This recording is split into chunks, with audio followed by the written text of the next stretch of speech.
Muy buenas amigos, ¿qué tal estáis? Bienvenidos a una nueva entrega de Soy franciscano seglar y comunicador y respondo preguntas. Recordad que estamos analizando o estoy respondiendo a las preguntas que me habéis hecho sobre misterio. Quiero aprovechar estos días tan peculiares, ¿verdad? Por un lado, tan espirituales por otro, tan cristianos y también tan tenebrosos, ¿no? Porque los cristianos celebramos el Día de Todos los Santos, conmemoramos y recordamos a los fieles difuntos. Y en Estados Unidos, aunque también en la última época, en los últimos tiempos en nuestro país, se está celebrando Halloween, ¿verdad? Pues me gustaría aprovechar hoy para responder a las preguntas que me habéis hecho sobre fantasmas o vida más allá de esta vida. Así que vamos allá, queridos amigos. Me han preguntado varias personas si creo en los fantasmas. Bueno, antes de nada hay que reflexionar sobre el término fantasma. Es una palabra que ya se utilizaba en la antigua Grecia, que también se utilizaba en Roma. De hecho, bueno, pues hay relatos en Roma en los que se menciona expresamente a fantasmas, o incluso, ya sé que me van a caer palos por esto, pero en la propia Biblia, ¿no? O sea, cuando los apóstoles piensan que Jesús cuando viene de las aguas era un fantasma, luego se dan cuenta de que Jesús no era ningún fantasma, pero es el primer pensamiento que ellos tienen. O sea, ya desde muy antiguo se tenía esta creencia en la vida más allá de esta vida y pues de que de alguna manera podía haber cierta interrelación entre los que se han ido y nosotros. Claro, yo como cristiano, como católico, creo que lo que algunos llaman fantasmas son especialmente las almas del purgatorio. O sea, hay casos de santos, como Santa Faustina Kowalska, a los que se les aparecían las almas del purgatorio para pedir oración por ellos, para pedir que se rezase por ellos. De hecho, hay testimonios de personas a las que se les han aparecido fantasmas o almas del purgatorio, que simplemente les han dicho misa, y se les aparecían hasta que el testigo pedía que se hiciera una misa por ese difunto. O sea, simplemente te decían misa. Y esto seguramente en los antiguos romanos, los antiguos egipcios, en otras culturas, mejor dicho, pues también seguramente había apariciones que lo que pedían era pues que se hiciera un ritual, un rito por ellos, ¿no? Para que pudieran realizar pues ese paso. De hecho, en los romanos, como muchos de vosotros sabéis, a los difuntos les ponían dracmas en los ojos para que pudieran pagar la barca de Caronte y pasar a la otra orilla. Los griegos también, y en Egipto pues también había algunos ritos, ¿verdad? De hecho, bueno, pues ya sabéis que en las tumbas egipcias se han descubierto muchas veces pues comida para que en esa teórica otra vida pues el difunto pudiera comer.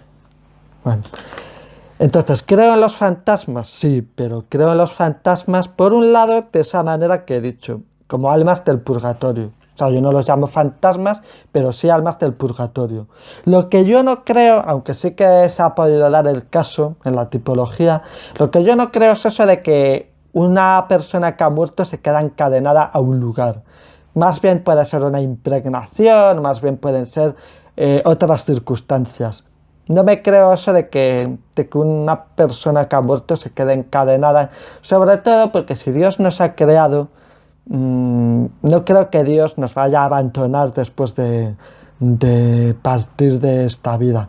Entonces, es muy difícil que un alma se quede encadenada, o sea, toda esa teoría del alma encadenada viene más del romanticismo del siglo XIX, con todos los autores del romanticismo, incluso Charles Dickens, ¿no? Con los espíritus de la Navidad y todo eso.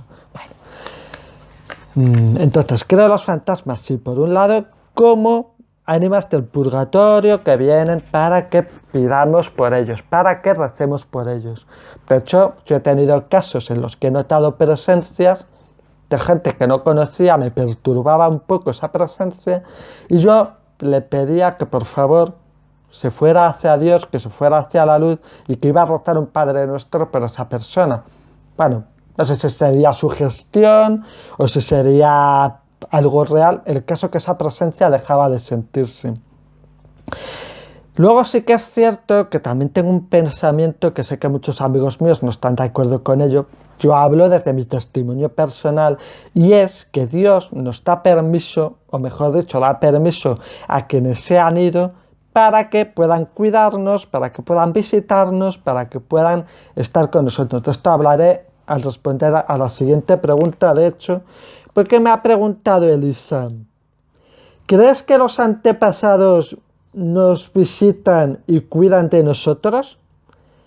¿Deberíamos temer a la muerte? Bueno, en cuanto a la primera pregunta, sí. O sea, yo por mi testimonio personal, por mis vivencias personales, creo que desde el otro lado velan por nosotros. También nos visitan para que pidamos por ellos, pero velan por nosotros. O sea, yo a mi abuela materna no la llegué a conocer, porque falleció 4 años antes de que yo muriera. Me voy a poner así para que me dé un poco el sol.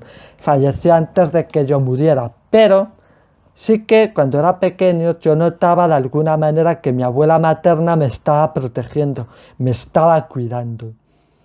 ¿Por qué? Bueno, el caso, y es una cosa muy personal, pero bueno, como estamos entre amigos, resulta que cuando yo era pequeño, por mis temas del equilibrio y demás, me caía muchísimo. Y me abrí la cabeza en más de una ocasión, sangrando y demás. Me llevaban al hospital.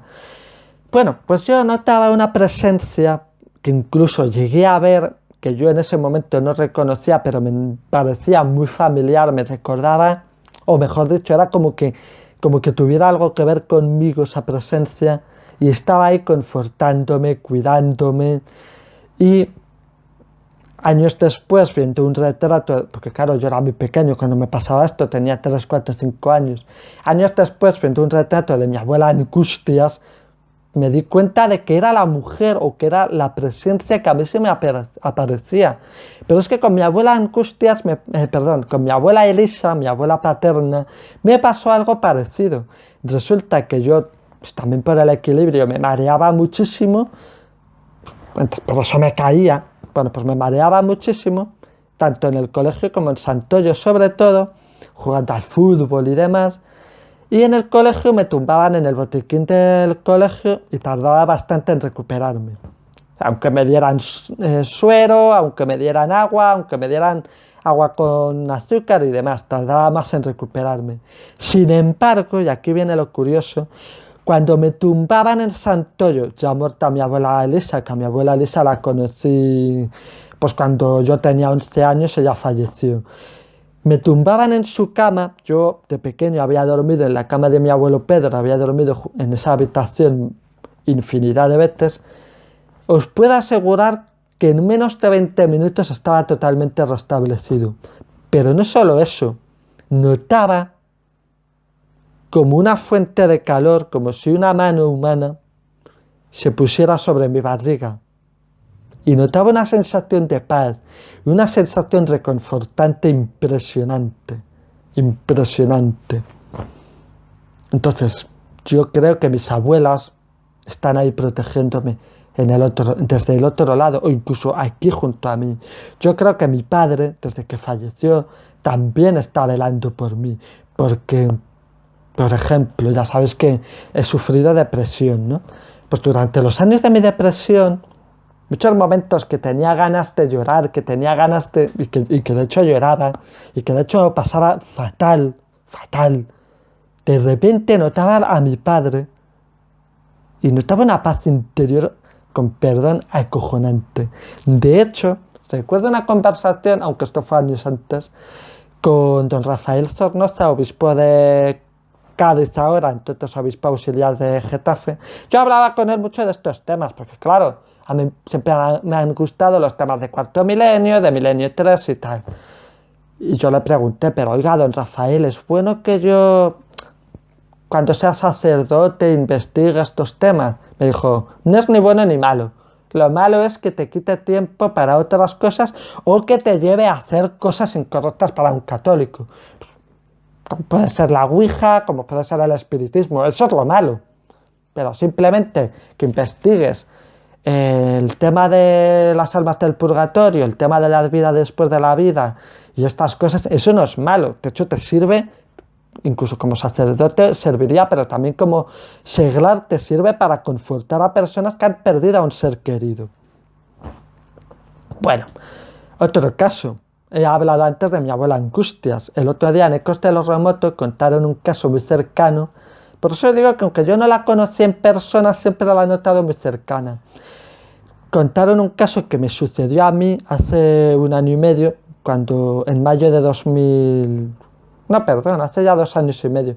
En mayo de 2015, que fuimos al cementerio de la Almudena por circunstancias. Desde que había muerto mi padre, no habíamos ido a velar a mi abuela materna, porque mi madre, bueno, pues la mujer no sabía exactamente dónde estaba la tumba, y bueno, pues cementerio enorme, ¿verdad?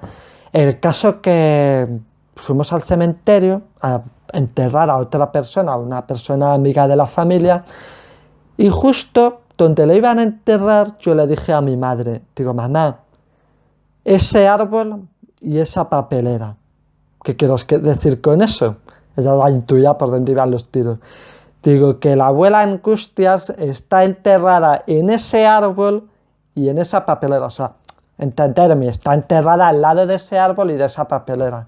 Pues, pues resulta que cuando termina el funeral, aunque ella se mostraba escéptica porque decía, a ver, hay muchos árboles y muchas papeleras en la Almudena, ¿verdad? En el cementerio de la Almudena. Pero dijo, bueno, por probar que no quede. Entonces yo hice una cosa que, ojo, no la hagáis porque puede ser peligroso. Yo lo hice porque, bueno, pues, digamos que tengo cierta sensibilidad y digamos que sé hacerlo. O sea, sin vanagloria alguna, pero sé hacerlo. Pero no recomiendo hacerlo, ¿eh? Aviso a navegantes. Bueno, pues hice una cosa que fue simplemente pedirle a mi abuela Angustias que por favor encontrásemos su tumba. Acabamos encontrándola. 2 líneas de tumba más allá de donde estaba esa papelera y ese árbol.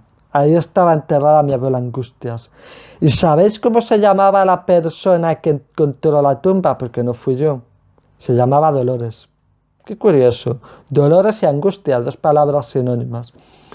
O sea que yo estoy firmemente convencido de que efectivamente los antepasados, los seres que se han ido, siguen de alguna manera velando por nosotros. También me pasa con mi amiga Paloma. Mi amiga Paloma la he sentido muy cercana en infinidad de veces también. Recuerdo un día de 2007, yo no sé qué me pasó esa noche. El caso es que había quedado con amigos del colegio y yo no sé qué me pasó. No sé si fue que me acordaba de mi padre, no sé si fue que ese día estaba triste, aunque no era la época de la depresión todavía, pero que estaba triste por algo. El caso es que me encontraba mal y me puse a llorar un montón al llegar a casa, sentir la presencia de mi amiga Paloma y eso me confortó un montón. Eso me ha pasado después en otras ocasiones. O sea, sobre todo durante la época de la depresión, noté a mi amiga Paloma. Luego, querida amiga Elisa, ¿están junto a nosotros y velan por nosotros? Sin duda alguna. Eso sí, porque Dios les da permiso. O sea, no es que el alma muere y está ahí vagando. No, no. Es que Dios le da permiso para estar junto a nosotros. Nunca lo van a hacer si no es con el permiso de Dios. Eso hay que tenerlo muy claro. ¿Debemos temer a la muerte? Me voy a poner muy estoico. Nunca hay que temer a la muerte. Nunca. Es más, como decía Juan Antonio Cebrián, la muerte no es otra cosa que la consecuencia de la vida. O sea, de esta vida no nos vamos a escapar ninguno vivos. Todos vamos a pasar por ese trance. Y como decía Pablo Raez, que en paz descanse, lo triste no es morir, lo triste es no saber vivir. Y lo triste, me atrevería yo a decir como discípulo del estoicismo, es no saber encarar el momento de la muerte.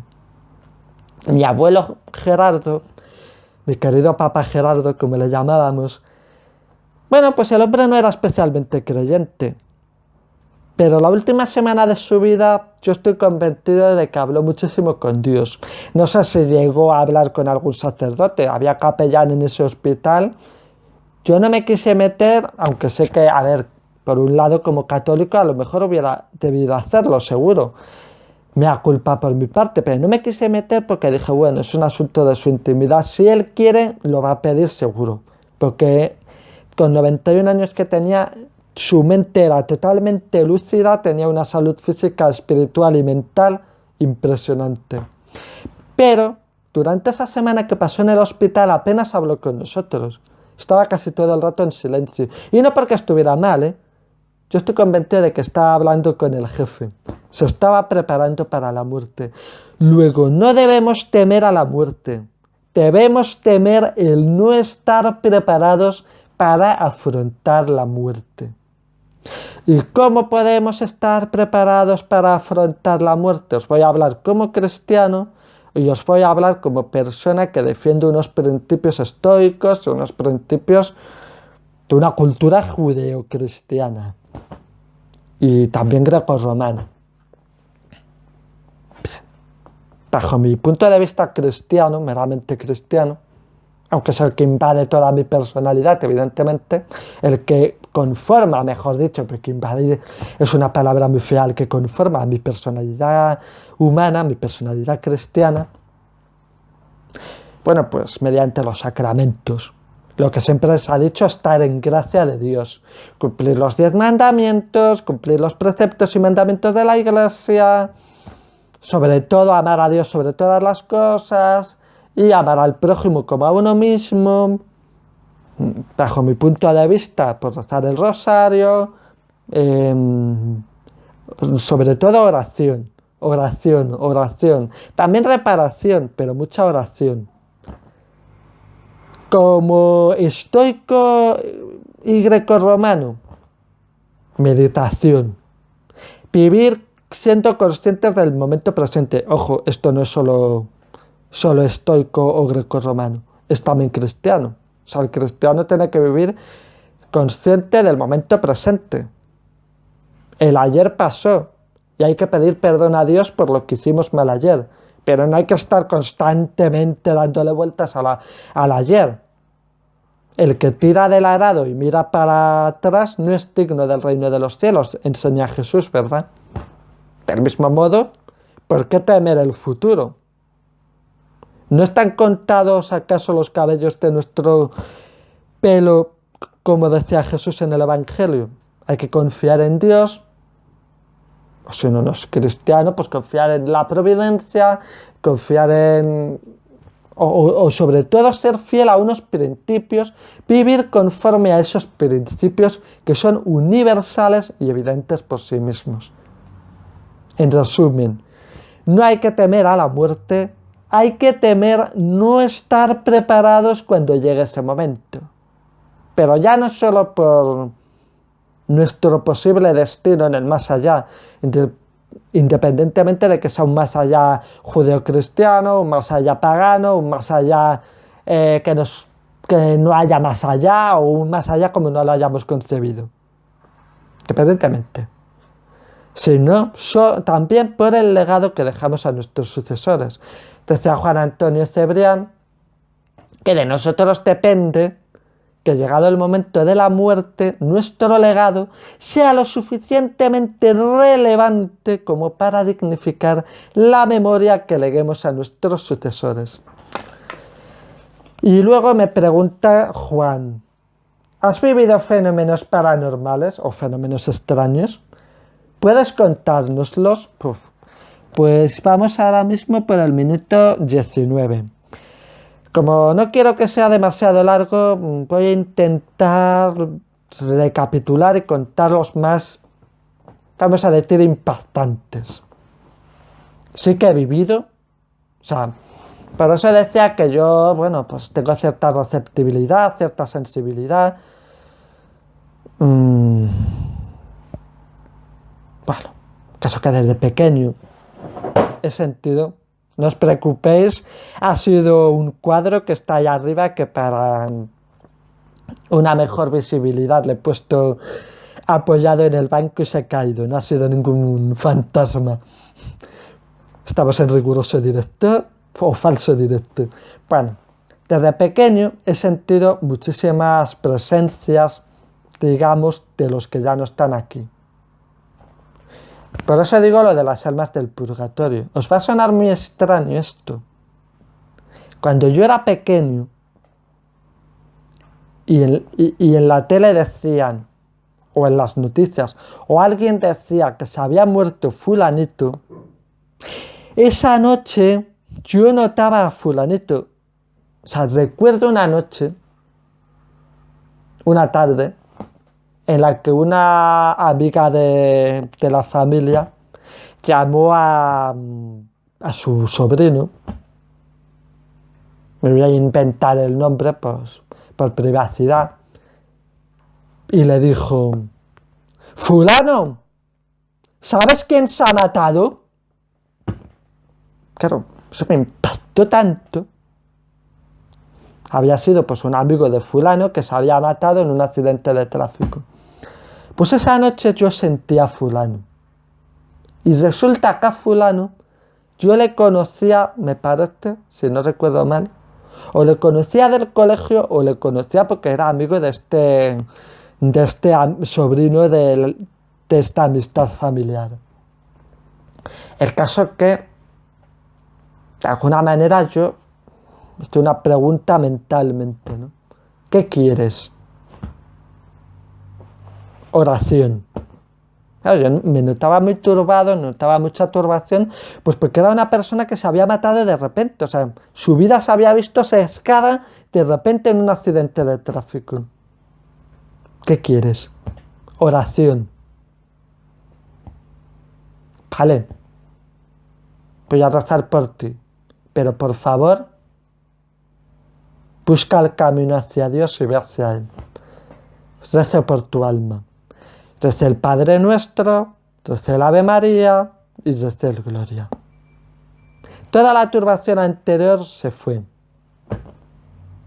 Otras personas incluso personas famosas que se morían. Por eso digo que esto os va a sonar muy extraño, pero os puedo prometer y os puedo garantizar, con mi palabra, que esto sucedió y que esto es real. Muerte de Jacques Cousteau, el famoso documentalista. Están ahí en la calle, supongo con los contenedores de vidrio. Se presentó ante mí. Y como Jacques Cousteau, otras personas que murieron cuando yo era muy pequeño, se presentaron ante mí y me pedían oración. O sea, yo no me creo ningún santo porque no lo soy. Pero de alguna manera esas personas me pedían oración. Y otras personas a las que yo no conocía de nada me pedían oración. Luego he tenido otro tipo de fenómenos extraños. Por eso digo que hay un campo muy amplio en este tema, del que se podría hablar. Si queréis algún día puedo hablar. No soy muy ducho todavía en estos temas que podríamos llamar de teología o parapsicología y demás. No estoy muy ducho, pero os puedo hablar algún día de ello. Bueno, estoy en Santoyo, en la casa de mi familia. Esa noche estoy cenando solo. Esto ocurrió ahora pues si mi tía Paulita falleció en 2011, pues a lo mejor 2009. 2008, 2009, 2010 como muy tarde. Bueno, pues como muy pronto. Bueno, pues resulta que estoy cenando solo en esa casa. Ningún miedo. A mí esa casa nunca me ha dado miedo. Aunque tengo que decir que muchas veces cuando entro en esa casa por la noche, también por el día, pero sobre todo por la noche, tengo la sensación de que hay gente que me está observando desde la escalera, pero no me da ningún miedo, porque es que son mis antepasados. Son mis antepasados. Bueno, pues esa noche que estoy cenando, tan tranquilo, de repente escuché: ¡Víctor! Claro, imaginaros el impacto. Solo en una casa de 2 pisos. No os exagero si os digo que hay como unas 15 habitaciones. Más el matadero, más, bueno, otras estancias. Matadero no por nada, sino porque es que mis tíos y mis abuelos eran carniceros, tenían una carnicería. La carnicería, etcétera, los corrales y tal. Claro, por detrás de la casa hay una era. Y a esas horas no creo que hubiera nadie en la era. Tampoco tendría sentido que alguien desde la era se pusiera a decir: ¡Víctor! Es cierto que al otro lado de la era está la casa de un amigo mío. Pero no tiene sentido que mi amigo, y más en esa época que ya teníamos móviles, desde su casa dijera: ¡Víctor! No tenía ningún sentido. En la pared, vamos a decir, de mi derecha, hay otra casa, pero hay un muro que, para que os hagáis una idea, es como 3 veces una mesa de salón. Como 3 veces una mesa de salón de grueso. De largo, o sea, la mesa de largo. Y al otro lado está, como digo, el matadero, el corral, una nave industrial que es una peña. No había nadie en esa nave a esas horas. En esa peña no había nadie. Hay amigos míos en esa peña, pero nadie se iba a poner a decir: ¡Víctor! Y ya más allá de la nave del misterio, no, broma, más allá de la nave ya hay una casa, pero tampoco creo que los dueños de esa casa se pusieran a decir: ¡Víctor! Claro, me puse a darle vueltas a la experiencia y dije: vamos a ver, es una voz femenina. Y es una voz femenina que además me recuerda a mi abuela Elisa. Pero no es mi abuela Elisa tal como ya la conocí, porque parece la voz de una persona joven. Mi padre se llamaba Víctor. Mi padre dormía en la habitación de arriba. Es muy plausible que mi padre, en algún momento de su infancia o adolescencia, juventud ya no, porque se fue a Madrid tras dejar el seminario a vivir, pero es muy posible que durante su niñez o adolescencia, cuando estaba en Santoyo, mi abuela Elisa le llamara.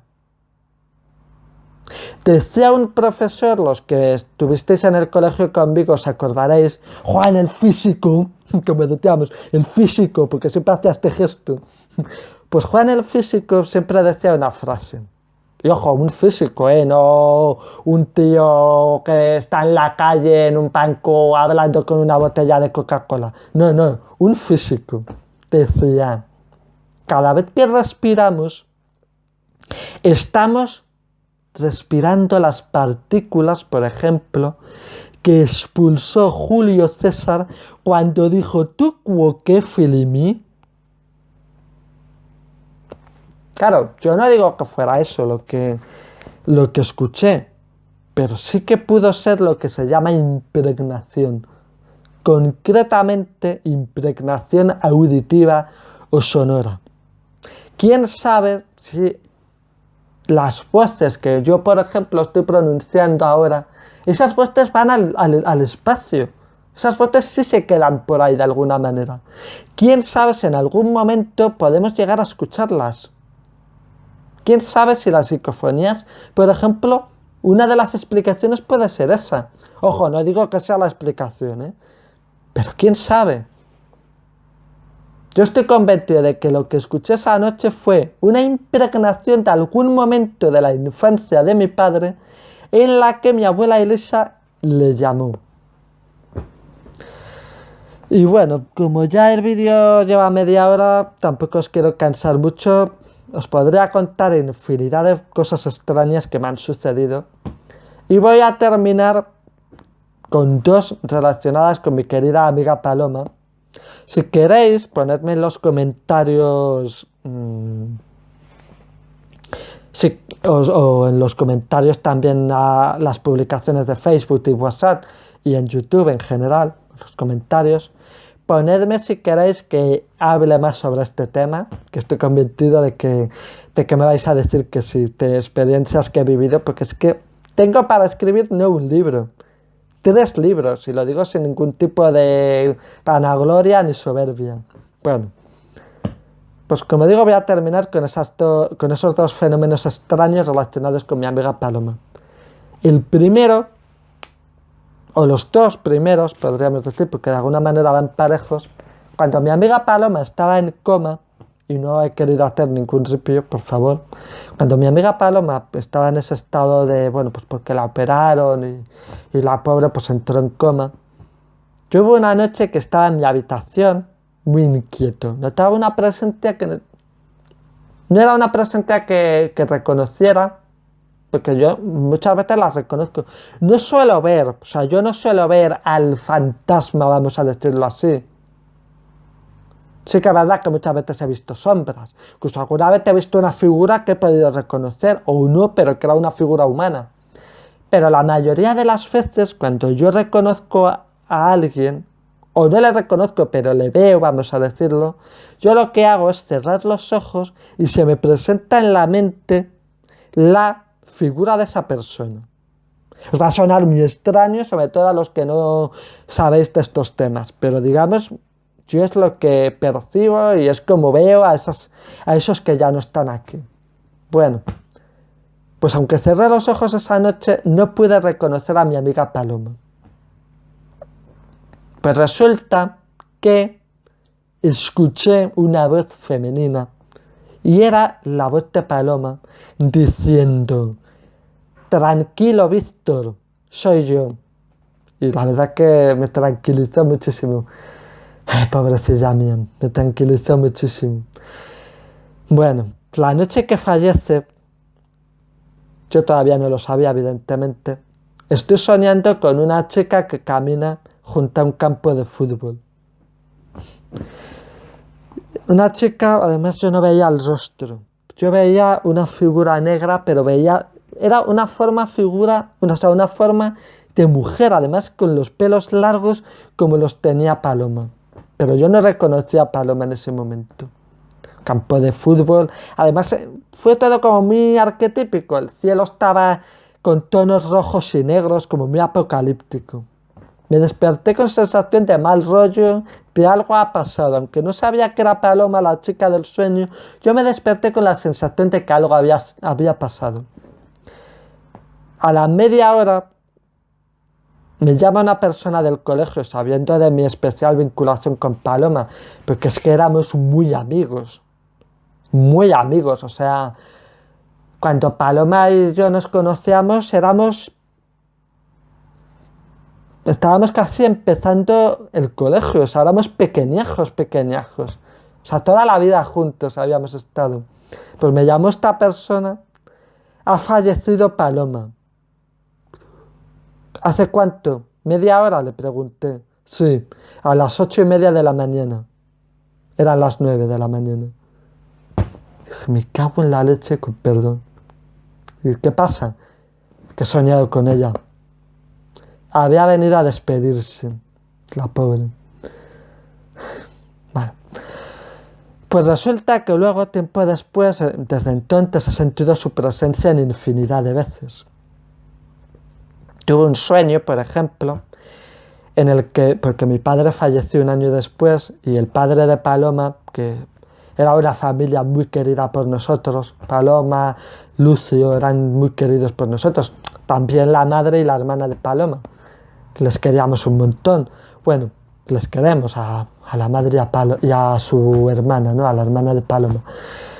Bueno, pues tuvo un sueño que era mi padre andando por unas escaleras entre nubes, y cuando llegó arriba, vamos a decir el cielo, no voy a entrar en cuestiones teológicas, lo vamos a llamar el cielo, Están Paloma y Lucio vestidos de blanco y Paloma sonriendo diciendo: por fin has llegado, Víctor.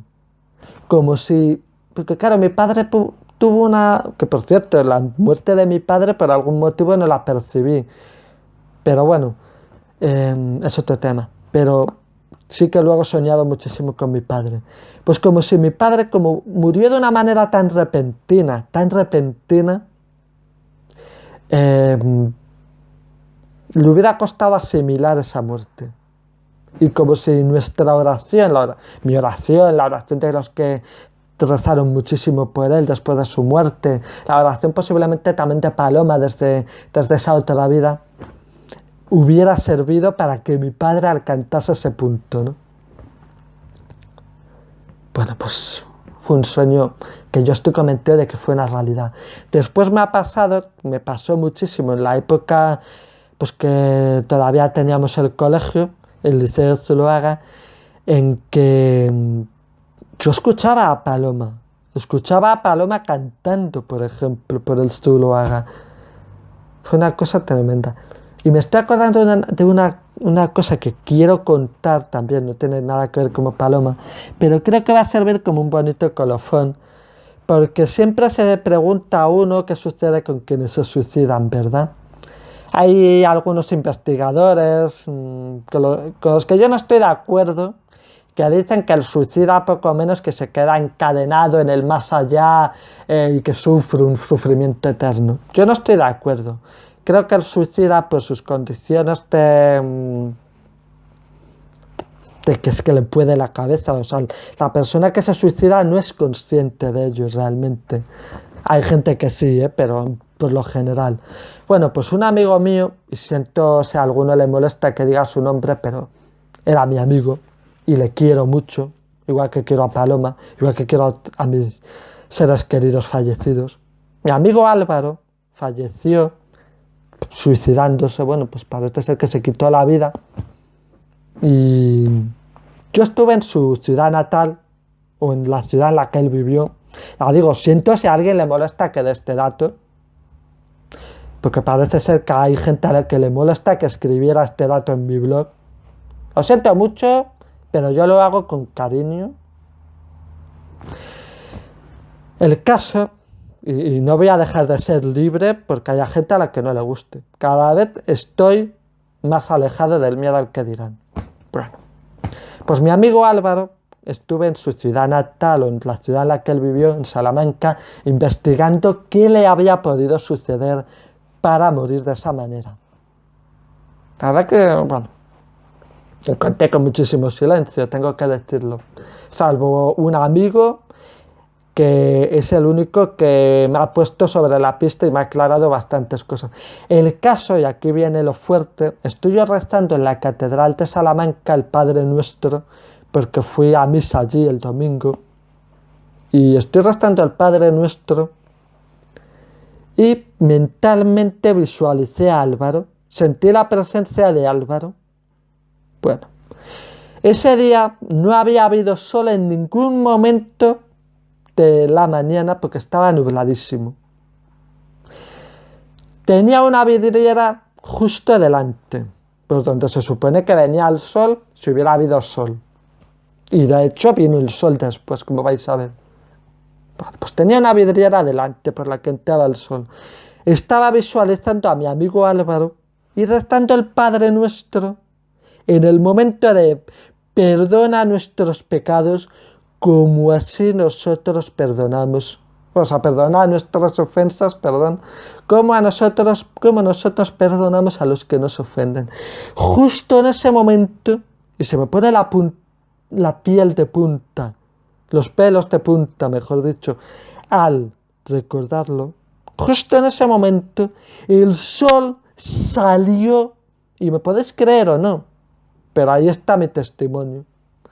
El sol inundó por completo toda la catedral, o por lo menos la zona en la estancia en la que yo me encontraba. Iluminó por completo la figura mental de mi amigo Álvaro. Noté una sensación de paz y noté que Dios le había dejado pasar al reino de los cielos. A ver, no voy a entrar en cuestiones teológicas, en cuestiones demás. Yo digo lo que percibí. Noté paz y noté que Dios le había dado el perdón eterno. Le había dado un abrazo reconciliador. ¿Me podéis creer o no? En fin, amigos, pues creo que ya va siendo hora de despedirme porque ya 40 minutos quizás es demasiado largo, ¿no? En estos tiempos que corren un vídeo en YouTube.